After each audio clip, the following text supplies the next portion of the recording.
Mesdames et messieurs, bienvenue, vous suivez Critique Info. Mardi, c'est un honneur de vous retrouver. La vérité actu, Félix Tshisekedi promet et réalise une Jeep 4x4 remise au cardinal Fridolin Ambongo. Nous parlons aussi de libre débat international. Rassuré par les Occidentaux, l'UDPS se prépare à chasser le FCC de la coalition.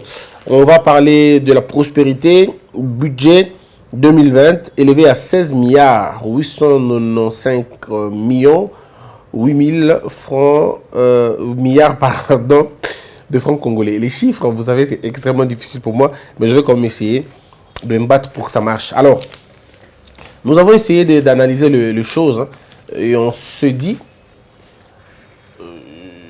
je comprends que le Premier ministre Ilunga hérite un pays aussi bien déchiré, aussi bien détruit, aussi bien mal, ou je veux dire dans un autre paradigme, et qu'il tente tant soit peu de redonner, ou si vous voulez, de redorer la vraie image. Mais il y a des impératifs, il faut dire. Le Premier ministre hier, devant le Parlement, devant les parlementaires, il a présenté le budget 2020, qui s'est élevé à autour de 16 milliards, pardon. On parlerait de 10 milliards de dollars. Mais voici ce que je pense. C'est vrai quand il parle de cette innovation, parce qu'on parle de cette innovation pour faire bouger les lignes, il parle de l'évolution des dépenses qui va peut-être améliorer, l'évolution des recettes. Il parle aussi de la situation économique internationale qui a finalement été qui a été moins généreuse, on va dire, par rapport à l'année passée. Et le Premier ministre a donc parlé de choses qui allaient finalement changer les choses. Il parle, je vais prendre le point, parce qu'il y a tellement beaucoup de points ici, mais je vais prendre le point. Il parle par exemple de points sur la douane, pour les recettes des douanes et accises. Je vais lire l'imposition des articles et ouvrages en matière plastique conformément aux dispositions de l'ordonnance 18/002 du 13 mars 2018 portant code des assises, soit un impact de 13 milliards de dollars. On va dire ça comme ça. Alors, ça c'est le premier point, on parle de ça. Et il faut réformer au niveau de douane, il faut réformer au niveau de la DGRAD, il faut réformer au niveau de beaucoup d'autres points signés par le Premier ministre. Mais il y a des choses qu'il faut finalement faire comprendre aux Congolais. C'est que en lisant les innovations apportées proposées par le Premier ministre, il se trouve quand même une grande question qui se pose. C'est que tout développement part de la manière dont nous le regardons. Le Congolais se situe où et comment voit-il son développement? Est-ce que le Congolais pense que le pays va se développer avec le schéma qu'on a aujourd'hui, ou nous sommes tous d'accord que le schéma qu'on a aujourd'hui n'est pas bien, il faut plutôt le changer? Il y a un grand débat autour de la question. Certaines personnes ont dit non, le schéma que vous avez aujourd'hui, c'est-à-dire le paradigme que vous avez aujourd'hui, la procédure que vous avez aujourd'hui, le plan, la structure que vous avez aujourd'hui n'a pas de problème. Le problème, ce sont les hommes qui viennent dans ces structures-là. Ce sont eux qui sont animés de mauvaises volontés et ne veulent pas faire bouger les lignes. Mais d'autres personnes disent non, le problème n'est même pas les hommes, le problème c'est le système dans lequel les gens travaillent. C'est ce système-là qu'il faut changer. Donc au lieu de changer l'homme, changeons le système, les hommes vont changer. D'autres disent non, non, non, non, changeons plutôt les hommes qui rentrent dans le système il est bon. On n'a pas besoin de changer le système. Mais lorsque nous regardons maintenant, mes frères, toutes les deux écoles n'ont pas tort. Seulement toutes les deux écoles ont des faiblesses. Il faut plutôt maintenant trouver une voie qui va certainement être la troisième voie qui mettra les deux ensemble. Le paradigme tel que nous le voyons aujourd'hui, je peux vous le garantir et vous le savez, ça devient maintenant un secret de polichinelle, c'est une chanson que l'on chante aujourd'hui. Le budget de 10 milliards de dollars, les assignations de 10 milliards de dollars, vous savez que ça ne représente absolument rien par rapport à ce que le Congo représente. Vous voyez, ça ne reflète pas le poids du Congo. Mais d'où nous venons et là où nous sommes maintenant, il faut quand même noter quelques améliorations. Bon, ça peut être des améliorations assez légères, mais quand même des améliorations. Du point de vue de la volonté affichée. La volonté affichée ici, c'est qu'on estime gagner 10 milliards. Ce qu'on n'a jamais proposé au Congo. Le plus grand à proposer plus, c'était M. Matata qui avait 9 milliards. Et lui, il avait 9 milliards quand il avait fait une année, tout ça, tout ça. Mais vous avez un régime qui arrive, une administration, pardon, qui arrive, qui n'a pas encore une année, mais qui prévoit quand même qu'il faut 10 milliards. Et pour parler de 2021, on propose déjà un budget qui dépasse 10 milliards, qui va jusqu'à 20 milliards. On dit en 2020, on dit en 2021, on peut aller jusqu'à 2000, on peut aller jusqu'à à 20 milliards ou à 22 milliards. Ce qui veut dire que si on évolue, on va dans ces conditions-là, c'est qu'au bout de 3, 4 ans, 5 ans, si on travaille vraiment bien, on peut déjà porter les assignations même à 30 milliards. Peut-être en 2023, on pourra avoir des assignations qui peuvent s'élever à 30 milliards pour qu'à la fin, le taux de réalisation soit peut-être de 70% ou de 80%. Au lieu d'avoir donc dans 30 milliards, on aura peut-être réussi à avoir 20 milliards. Or, si on a 20 milliards, donc on pourra faire 4 fois ce que le Congo a toujours fait.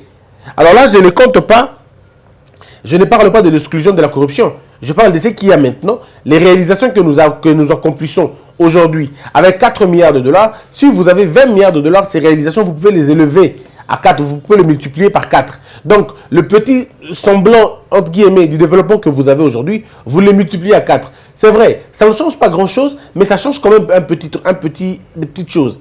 Alors là, c'est sans compter l'évolution, sans compter la lutte contre la corruption, sans compter les autres moyens qu'on fait pour la moralité. Donc, si nous travaillons maintenant sur la moralité, nous travaillons maintenant sur comment on fait pour développer les choses, pour changer les choses, j'ai comme l'impression qu'on peut aller un peu plus loin. Alors, faut-il faire quoi maintenant? C'est là que moi, je m'aimerais finalement proposer encore une fois au Premier ministre. Monsieur le Premier ministre, vous le savez. Moi, quand vous dites, par exemple, que les provinces, vous avez parlé d'une province ici qui ferait entrer 13 milliards de francs congolais. 13 milliards de francs congolais, je ne sais pas, ça fait combien en francs congolais, pardon, en dollars. Si je ne me trompe pas, ça peut être une sorte de 13 millions ou 14 millions, quelque chose comme ça. Mais en réalité, c'est quoi le problème? C'est que nos provinces ne peuvent pas donner peu. J'ai même entendu certains politiciens dire que certaines provinces au Congo sont non viables. Mais c'est l'ignorance faite chère. Vous ne pouvez pas dire que certaines provinces sont non viables. Non. Toutes les provinces du Congo sont abondamment riches. Le problème, c'est de mettre les bonnes personnes aux bons endroits pour qu'ils essayent de sortir les provinces dans le trou dans lequel ils s'enlisent. Est-ce que vous savez que les provinces du Congo peuvent se développer? Si seulement il y a du sérieux là où ils se trouvent, ils peuvent se développer beaucoup plus que Kinshasa. Ça paraît étonnant, mais je peux vous garantir, c'est la vérité. Les provinces peuvent se développer beaucoup plus rapidement que Kinshasa. Les provinces, d'abord, en termes de provinces, elles peuvent donner beaucoup plus d'argent à la capitale, mais en même temps que garder leur péréquation, leur rétrocession et aussi la caisse de péréquation. S'ils ont cette histoire convenablement, on arrive à laisser les provinces s'administrer tel que le veut la loi, suivant la loi portant statut sur les entités territoriales décentralisées. Si on laissait l'autonomie, alors la véritable autonomie à ces provinces-là, de travailler convenablement, avec, c'est vrai, le contrôle de la territoriale et de la primature, bien évidemment le contrôle du pouvoir central. Que rien ne change dans les lois qui existent, mais qu'on applique les lois telles que les lois veulent, ça devait être appliqué. Je pense que les provinces ne pourront pas donner moins que ce qu'elles prouvent. On va faire le tour de toutes les provinces. Vous allez vous rendre compte que ces provinces peuvent nous donner beaucoup plus. Moi, j'ai honte d'apprendre que la province du Katanga n'arrive pas à donner le meilleur d'elle. On va raconter ce que l'on veut. Comment voulez-vous que la province du Katanga ait manqué maïs? Comment vous expliquez ça? Et les gens sont capables même, ils sont même après de nous regarder dans les yeux. On peut même dire aujourd'hui que la province du Katanga, Massango Ezate, comment au Congo, nous au Congo, une partie du Congo peut se plaindre du fait qu'on n'a pas le maïs? Voyez-vous? Comment vous imaginez cela? Comment vous imaginez qu'une partie du Congo peut se plaindre du fait qu'on n'a pas de manioc? Donc c'est là pour voir suffisance qu'il y a une sorte de désorganisation. Et notre économie, notre assiette de l'économie ne prend pas en compte beaucoup de choses qui, en principe, devraient faire entrer beaucoup plus d'argent. Parce que nous avons été influencés dans les mines, bloqués dans les mines, nous avons une économie séquestrée par les mines. Alors, si nous avons une société, une économie séquestrée par les mines, comment voulez-vous vous développer? Alors que vous avez un potentiel agricole qui peut vous donner mieux que ce que les mines vous donnent. Aujourd'hui, c'est prouvé à la face du monde, c'est prouvé par tout le monde que le potentiel agricole que nous avons dépasse en termes de potentiel, en termes d'argent, potentiel bien sûr, dépasse les réalisations des mines que nous faisons aujourd'hui. Parce que les mines ne sont pas renouvelables. Ça, il faut le dire. Les mines ne sont pas renouvelables. Mais les produits agricoles sont renouvelables. Sur une même terre, vous pouvez planter 10 fois, 15 fois. Or, le cobalt, les mines et tous les cobaltes, les manganèses, les zinc, les calcaires, toutes ces choses-là, lorsque vous arrivez à les extraire du sol, ça ne pousse pas. Ça ne pousse plus. Au contraire, ça s'enfonce, ça fuit. Plus vous exploitez, plus vous extrayez, plus ça descend. C'est ça le comble, malheureusement. Donc, le diamant qui était hier à 2 mètres, aujourd'hui, vous ne l'avez plus à 2 mètres. Vous devez aller plus loin. Vous devez aller, par exemple, à 3 cm. Vous devez, par exemple, aller à 10 mètres, 15 mètres, 20 mètres. Il y en a même des kilomètres. Vous descendez parce que vous devez aller les chercher là-bas. Avec les risques de mourir, avec beaucoup de risques. Mais la patate douce que vous avez plantée hier, après la saison, la même patate, vous pouvez replanter la même patate douce à la même profondeur et vous avez le résultat. Donc, vous pouvez utiliser une même plante bande 5, 7, 8 fois. Ça vous donne le produit exactement de la même manière. Donc, si on a un peu d'intelligence, on pourrait justement nous donner au potentiel agricole, au niveau de l'agriculture, et on aura beaucoup plus. Les vaches mettent bas combien de fois par an? On dit pour un bon cycle, laissez votre vache mettre bas 2 fois. Là, il donne vous avez, n'est-ce pas, le maximum. 2 fois. Il y en a qui disent non, on peut aller même à 3. Bon, vous pouvez faire ce que vous voulez, mais les cochons, les vaches, et ainsi de suite, les cailles, et il y en a tellement beaucoup que si vous y mettez, si vraiment vous vous concentrez, si vraiment vous mettez votre intelligence dans ça, rassurez-vous d'une seule chose, vous avez bien plus que les mines. Vous avez bien plus que les autres choses. Mais pourquoi nous avons une concentration, nous avons notre regard tourné sur les mines? C'est parce que l'Occident a besoin de faire fonctionner ces entreprises sur l'automobile, sur la technologie, et que nous, ici, nous avons ce potentiel-là. Or, si nous regardons les mines, nous regardons au niveau de l'agriculture, non seulement que nous aurons à nourrir tout le Congo, mais on n'aura pas de problème de vos guerres que vous avez de tous les jours. On n'en aura pas. Parce que les gens auront à manger, les gens auront de quoi être finalement embauchés, et ils n'auront pas le temps de prêter main forte à ceux qui veulent piller et ceux qui veulent détruire nos mines. Nous pouvons sauver les mines à travers l'agriculture. Nous pouvons, nous, sauver nos mines à travers l'agriculture. Par un schéma si simple, si les mines arrivent, notre agriculture arrive à employer les Congolais, arrive à donner aux Congolais à manger, arrive à donner aux Congolais l'emploi, arrive à sécuriser les Congolais, il n'y aura plus personne pour faire des rébellions. Il n'y aura plus personne pour aller tirer là-bas. Et les Blancs, quand ils verront, quand ces gens-là, les multinationales, quand ils vont se rendre compte que plus personne ne veut servir à leur cause, ça veut dire aller tuer les frères, entrer dans des groupes armés, ils seront dans l'obligation de venir coopérer par la grande porte. Et quand ils viennent par la grande porte, ils vous rencontrent vous et vous leur posez vos conditions à vous. Et vous allez voir, vos mines vont être de plus en plus considérées parce que vous n'allez plus les brader. Vous n'allez plus les brader parce que vous devez avoir l'argent pour financer un secteur quelconque. L'agriculture aura déjà fourni autant d'argent et vos mines seront, exploitées si bien et si bien. Mais malheureusement, ce n'est pas notre objectif. Monsieur le Premier ministre, votre exercice aujourd'hui au pouvoir doit être cet exercice qui ramène les gens dans ce qui est important pour nous d'abord. Nous voulons voir le Premier ministre dans le secteur agricole. On ne fait pas beaucoup attention à cela, mais c'est là notre potentiel, c'est là notre vocation. Mes frères, c'est là notre vocation. L'agriculture, tant qu'on ne mettra pas du sérieux dans l'agriculture, tant qu'on ne va pas ouvrir l'œil et le bon, rassurez-vous d'une seule chose, on ne s'en sortira pas. Lumumba avait dit quelque chose de très important en 1960. Les gens le prenaient pour un malade, hein. Les gens le prenaient pour un homme épidermique, émotif, mais il était un prophète jusqu'aujourd'hui, ce qu'il a toujours dit a marché. Hein. Il a dit aux gens qui voulaient les élections en ce moment-là, il leur a dit, le peuple qui vous attend demain n'a pas besoin du bulletin de vote. Ce peuple a besoin du pain et du progrès. Ça, c'est Lumumba. Il dit, le peuple a besoin du pain et du progrès. Si seulement nous pouvons comprendre que le pain, quand les gens ont mangé, ils peuvent penser. Quand les gens ont mangé, ils peuvent inventer. Quand les gens ont mangé, ils peuvent réfléchir. Quand les gens ont mangé, ils peuvent mettre en pratique des histoires que vous n'avez pas l'idée. Quand les gens ont mangé, s'ils sont à l'abri du besoin, ces gens peuvent ils peuvent vous épater. Et ce qui manque au Congo depuis la nuit des temps, c'est le pain et le progrès. Nous n'avons pas la politique du pain. Nous n'avons pas la politique du progrès. Tant qu'on n'aura pas la politique du pain et la politique du progrès, ça ne marchera jamais. Or, le pain se trouve où? Le pain se trouve chez nous. Mais regardez comment nous faisons. Qu'est-ce que nous faisons? Nous importons le bleu. Pourquoi nous importons le bleu alors que nous pouvons cultiver les bleus? Et qui nous a dit qu'il n'y avait que le bleu qui était bien? Pourquoi nous on ne fait pas le pain sur base de maïs? Pourquoi on ne fait pas le pain sur base de farine de maïs ou farine de manioc ou farine, je ne sais pas moi de quoi? On peut inventer un truc. À la limite, cultivons le bleu. Apprivoisons le bleu.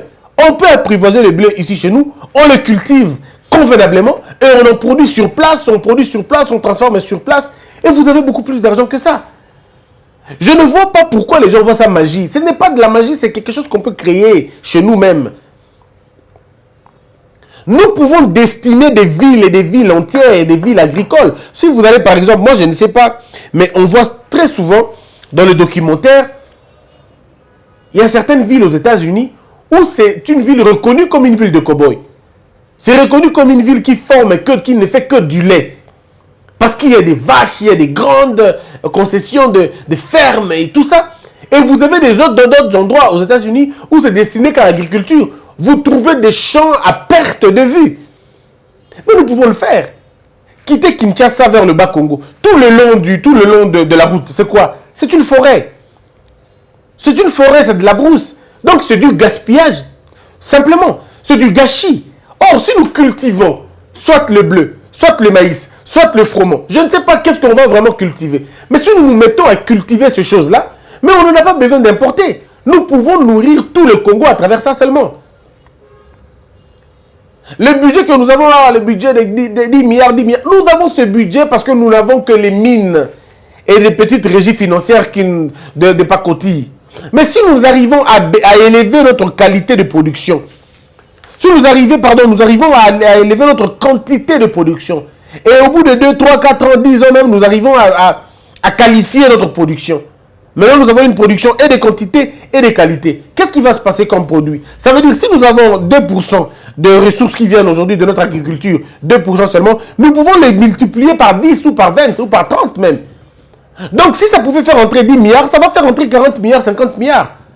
Aujourd'hui, demandez au Premier ministre, l'agriculture au Congo fait entrer combien d'argent au pays? Je suis convaincu que ça ne fait même pas entrer plus de 10 milliards. Ça ne fait même pas entrer, même pas 5 milliards. Pourquoi ça ne fait pas entrer même pas 5 milliards? Parce qu'on ne compte pas sur ça. C'est devenu comme un argent de poche pour nous. C'est un supplément. Pourtant, l'agriculture dans un pays comme le nôtre, ça ne peut pas être un supplément. Au contraire, ça doit être la base. Nous devons être assis sur ça. Certains pays se développent à cause de l'arachide. Juste l'arachide. Le Sénégal peut dire aujourd'hui, nous sommes ceux que nous sommes à cause de l'arachide. Mais nous avons l'arachide en quantité industrielle, parce que nous n'arrivons pas à les maximiser.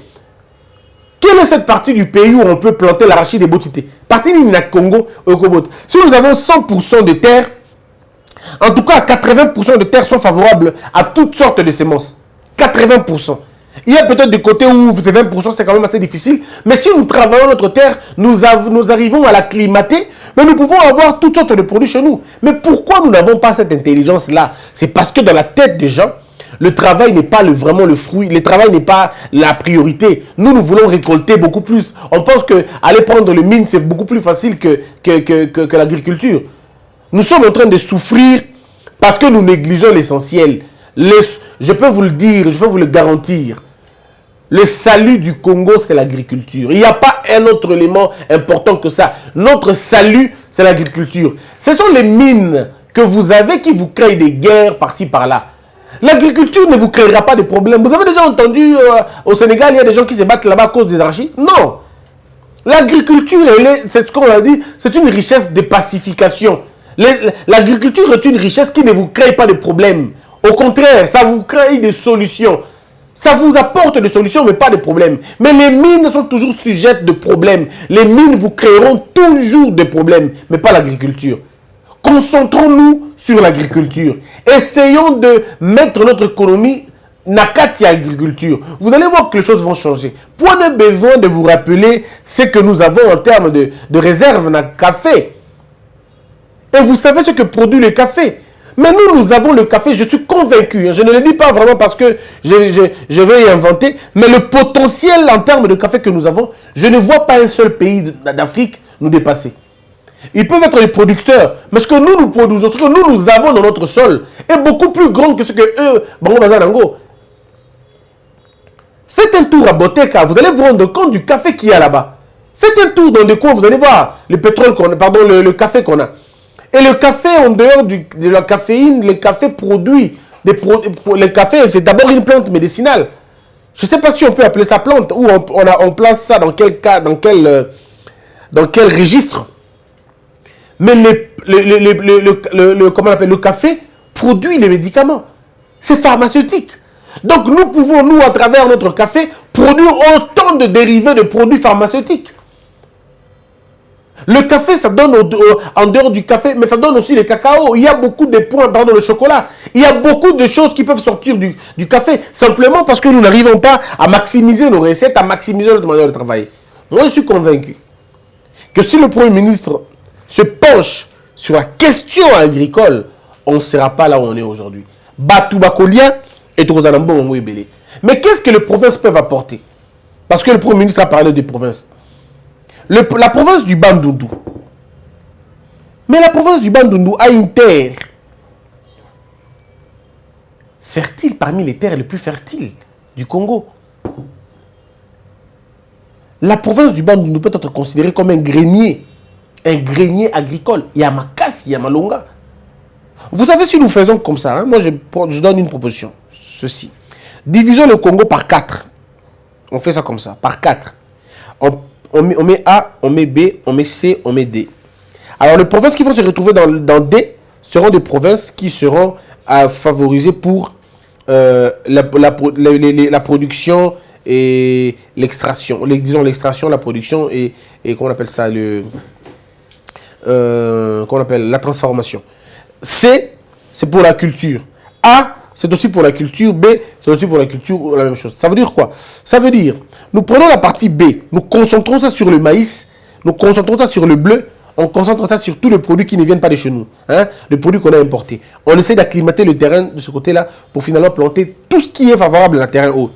Après les études, on se rend compte que c'est le pool A qui a finalement une terre beaucoup plus bien pour tel type de plantes, tel type de boutires, tel type.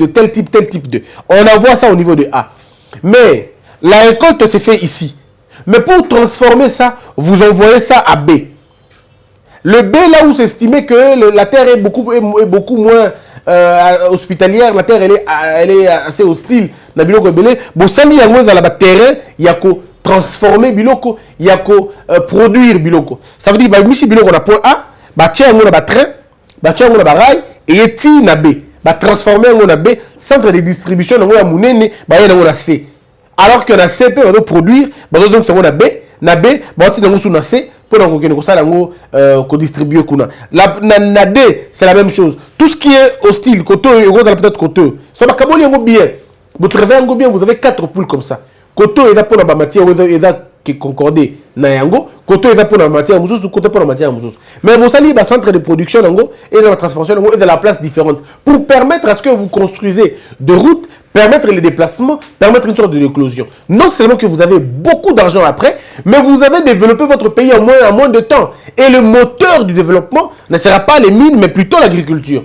Moi, j'ai fait un plaidoyer pour l'agriculture Nabiso. J'ai fait un plaidoyer pour l'agriculture parce que je suis convaincu que le jour où nous allons tourner l'œil pour de vrai, le jour où nous allons regarder notre agriculture pour de vrai, le pays, le Congo va se développer. Le Congo doit être un pays où les gens mangent gratuitement. Nous devons en principe au Congo avoir des centres, des restaurants de cœur qui se trouveraient dans toutes les villes, sinon dans toutes les communes. Parce que vous avez tellement à manger que vous donnez aux pauvres. Vous avez tellement à manger qu'aucun enfant ne peut souffrir de malnutrition. Na Congo, il fallait baya kanamboka o batali to ya malnutrition zéro. Batali peut-être to ya malnutrition zéro. Batali to ya bano batana nzala zéro. Parce que nous avons tout, mais nous ne faisons pas un effort de faire avancer les choses. Ça, je n'ai parlé que de l'agriculture. Vous savez ce que... Si on parle de l'agriculture, maintenant, surtout qu'il y a un niveau, il y a pêche et élevage. N'en parlons même pas. Pêche et élevage, c'est un ministère d'État. Malheureusement, c'est un ministère inutile et pas d'ambition. Mais c'est des ministères d'État. Vous êtes un pays entouré d'Abamaï. Nous sommes le Congo, un pays entouré par l'eau. Or, nos eaux sont des eaux poissonneuses. Nous avons des poissons et Yagoussakarate. On a deux manières. Ou nous recourons à la voie normale, ça veut dire Bambi Simabotalamaï normalement, ou nous faisons les étangs. Les étangs nous permettent, nous, d'avoir un contrôle sur la production de nos poissons. Nous pouvons être sûrs de dire aux gens que nous pouvons livrer au Maroc, par exemple, 15 tonnes de poissons avant le mois de juillet. Parce que nous avons un étang. Mais vous ne pouvez pas calculer comme ça en fonction d'un fleuve. Parce que les poissons, ils viennent pondre les œufs au point A, mais ils ne vont pas rester là-bas, ils pondent les œufs et puis ils partent. Et ne couvrent pas les œufs comme les poules. Les poissons, quand ils mettent bas ici, ils pondent les œufs na point A, ils vont aller vivre au point B. Et ils ne reviendront que l'autre jour. Ce qui fait que ceux qui sont pêcheurs, qui na point A, na saison, le jour où ils vont repartir, les poissons repartent après avoir fait après avoir pondu les œufs, ils na point B, les pêcheurs qui na point A, pourtant, migration. Cette vague migratoire, quand on n'arrive pas à maîtriser ça, on risque de croire que les poissons sont mouquiers ou sont nombreux. Non, les poissons ne vivent pas à un endroit seulement. Bambisi basala ka vague. Bakendaka na point A, baboti, saison d'amour na bango, na point B. Pour ne pas vivre na côté na bango, peut-être na point C. Alors, on a biloko na bango, mais pour ne pas étang, ceux qui font les étangs, c'est-à-dire ceux qui font l'aquaculture ou la pisciculture, ils n'ont pas besoin de subir la bilokwana. Ils contrôlent la production de leurs poissons. C'est que nous devons avoir aussi Angouana. Comment le Maroc peut lui produire sardines et que nous au Congo, avec tous les poissons que nous avons, nous n'arrivons même pas à sortir un seul poisson. Le Congo, c'est en principe, il fallait de la Mboka au Ezali. Le premier producteur, par exemple, il y a Ngolo. Nous, on pouvait vendre les tilapia en quantité industrielle. Parce que nous avons une pêche industrielle. On a la politique d'une pêche industrielle. Bon, jusqu'aujourd'hui, nous, on a encore une pêche artisanale. Si vous voulez, on a encore une pêche artisanale qui n'a pas encore été professionnalisée. Comment voulez-vous changer les choses? Comment voulez-vous avoir un budget fort? Non. Le Congo a besoin des hommes intelligents. Le Congo a besoin des hommes visionnaires. Le Congo a besoin des gens qui vont casser le paradigme pour présenter un autre paradigme beaucoup plus profitable, beaucoup plus compétitif et surtout ambitieux. Nous pouvons, nous, avoir des chalutiers dans notre République. On peut avoir autant de chalutiers pour permettre, n'est-ce pas, le développement de ce pays et surtout le secteur de la pêche.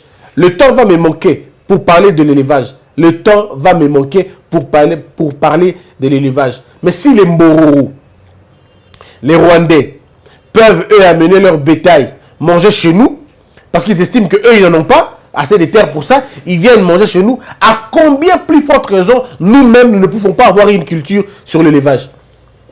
On n'a aucune politique. Ce sont les autres qui viennent faire nourrir, qui viennent nourrir leur bétail chez nous, alors que nous-mêmes, nous n'avons pas en grande quantité. Aujourd'hui, quand on vient poser la question aux gens, qui ont le plus grand bétail, on vous parle du Mali, on vous parle un peu de la culture Rwanda, et puis un peu les nélotiques, on parle des Rwandais et les autres. Mais pas les Congolais. Pourquoi? Pourquoi? Alors que c'est nous qui avons les terres. Est-ce que vous pensez vraiment que Dieu est bête? Dieu peut donner aux gens l'intelligence d'avoir autant de bétail, mais qui n'ont pas de terre pour les nourrir? Vous pensez vraiment que ça, c'est le plan de Dieu? Si Dieu vous donne une terre beaucoup plus hospitalière, mais c'est pour que vous ayez des bétails pour que vous puissiez les nourrir là-bas. Mais si vous n'arrivez pas à nourrir vos propres bêtes, d'abord parce que vous n'arrivez même pas à en avoir en quantité industrielle, comment voulez-vous changer les choses? Mes frères, s'il vous plaît, le Congo est un grand pays, ne le voyons pas dans la petitesse. Travaillons, apportons des solutions pour que ce pays se développe très bien. Les mines ne vont pas nous aider. L'agriculture va nous sauver. Le salut du Congo, c'est l'agriculture. Abonnez-vous très massivement. Nous continuons à vous rappeler que notre anniversaire, c'est le 23 décembre et le mien, c'est le 5 janvier. Merci de nous soutenir, ça sera un grand plaisir. Merci à tout le monde, que la peur quitte nos esprits et que Dieu bénisse les RDC.